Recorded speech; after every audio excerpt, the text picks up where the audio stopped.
One-step inequalities.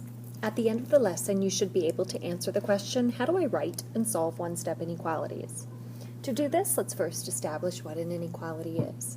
It's an open sentence that contains one of the four mathematical symbols, which are read as less than, greater than, less than or equal to, or greater than or equal to.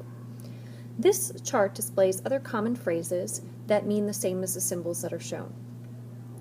Notice that the majority of them begin with the word is. This short little word creates a powerful difference in between phrases. Consider the one on the left, 5 is less than x. This is written as 5 is less than x, where if I just have 5 less than x, this case means subtraction. This would be x minus 5. So that little word is really creates quite a difference. You may need to use this chart or refer back to it as we start translating different sentences. So on your paper, you should see twice a number is at most 25. So this word twice, this means specifically 2 times. A number, I don't know what that is, so I'm going to create a variable. I'm going to call that x. Is at most means it's less than or equal to 25. So what I do is I write this the best algebraic way. Twice, 2 times a number, is best written as 2x is less than or equal to 25. The next one, the difference between x and 22 is less than 16.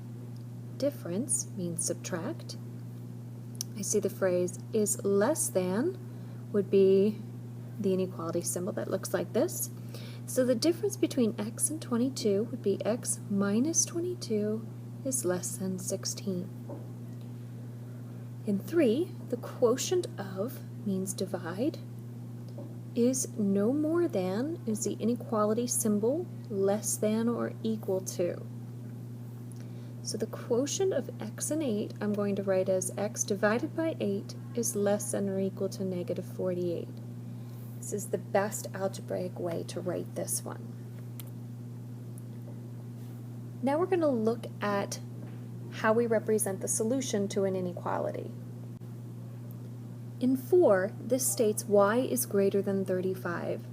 So I'm going to represent all the values that make this statement true. So in a number line I have 34, 35, and 36. Let me just fix this 5.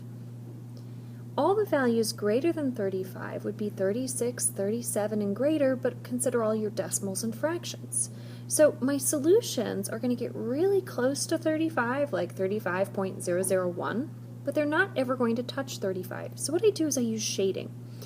35 is not included in this solution set, but it gets really close to that. So what I do is I shade my number line and my arrow to the right, because this is all the values greater than 35, and I use what is called an open circle on 35, because it is not part of the solution set.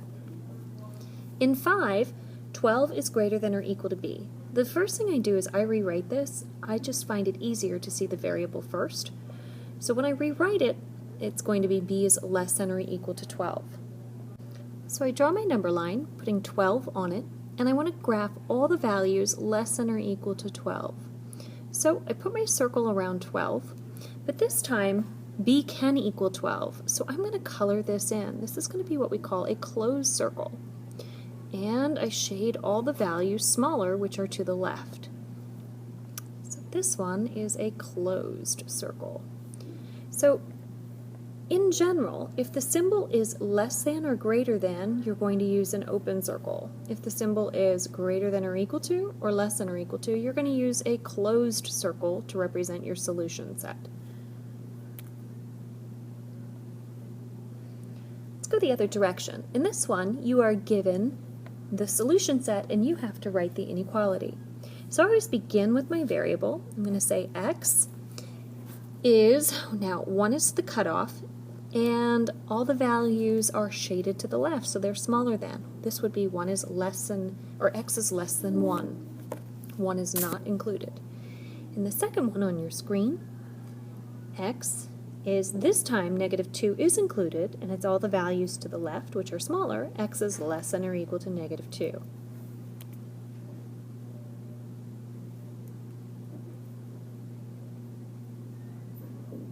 Now we're going to move into solving inequalities.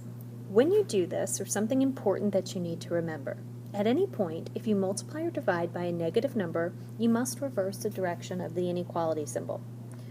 Just to help you quickly understand why this is true, consider a phrase that looks like this. 4 is greater than 1. That's a true statement. Think about if you do different things to this. If, for instance, I add 2 to both sides, I get 6 is greater than 3. That's still true, so addition doesn't cause a problem. What if I instead decide to subtract 2 from each side? That would give me 2 is greater than negative 1. That's fine as well. What happens, so subtraction doesn't cause a problem, what if I try to multiply both sides? If I multiply by 2 on both sides, I get 8 is greater than 2. So multiplying by a positive value doesn't cause any issues. But what if I change this to multiplying by negative 2? Look what happens. I get negative 8 is greater than negative 2. That's a false statement. So to rectify this situation, what I need to do is reverse the direction of that inequality to make it true. So if I multiply by a negative value, I have an issue. And also, you're going to see, if I start with the same statement, 4 is greater than 1, and I try instead to divide both sides by a negative, let's look what happens. Here I would get negative 2 is greater than negative 1/2. That's not true either. It's smaller, so I would have to reverse the direction of the symbol. So at any point that you end up multiplying or dividing by a negative value, you create a false statement, so to make it true, you must reverse the direction of the inequality symbol. Let's use this idea as we solve these very simple inequalities. They should be quite easy compared to the equations that you are now able to solve. So in this one, the steps are the same as equations. I have two sides, so I'm going to add 12 to both sides, which gives me x is greater than 10. Now all I do is I'm going to represent all my solutions on my number line. So I just put a few numbers on here and make sure, kind of put 10 in the center and a few numbers to the left and the right. X is less than 10, so I'm going to have an open circle, and I'm going to shade all my values to the left. So anything in that shaded region is a solution to this inequality. In number 2, again, I have two sides to my inequality. I'm going to subtract 15 from both sides. This gives me A. Keep my symbol is greater than or equal to negative 7. I'm going to graph my solution set. Put a few numbers on my number line. I'm going to have negative 7 in the middle. Negative 8, negative 7, negative 6. This time I'm going to have a closed circle because it's equal to, and all the values greater on the number line are to the right. So again, your shaded region represents all of your possible solutions. In 3, I am dividing both sides by 6 to isolate my variable, and I get x is less than or equal to negative 7. Now in this one, sometimes kids want to reverse the direction of the symbol, but you divided both sides by a positive value, so you don't need to. Yes, there's a negative in the problem, but that does not create a false statement. So again, a few numbers on my number line, negative 8, negative 7, negative 6. This time closed circle on negative 7. I'm shading less than, so that's all my values to the left. In number 4, m divided by negative 5 is greater than 2. To isolate my variable, I'm going to need to do the inverse operation, which is multiply both sides by negative 5. So what happens, this cancels, and I get m over here. 2 times negative 5 is negative 10, and I did multiply both sides by a negative, so I need to reverse the direction of my symbol. M is less than negative 10. Negative 10 goes on the number line, a few numbers to the left and the right, and I graph it. It's going to be an open circle on negative 10, and I'm going to shade to the left. In 5, negative 11y is less than or equal to 22. To solve this, to do the opposite of multiplication, which would be division, so you need to divide each side by negative 11. This results in positive 1y. You'll have negative 2 on the right. You do need to reverse the direction of the inequality symbol, so it would be y is greater than or equal to negative 2. So, number your number line, negative 3, negative 2, negative 1, 0. This time you're going to need to have a closed circle because it can equal negative 2, and you're shading all the values greater, so that's to the right. In number 6, this time your variable is on the right side, but that's fine. Sorry for the interruption on the overcome. All right, so in number 6, you need to add 14 to both sides,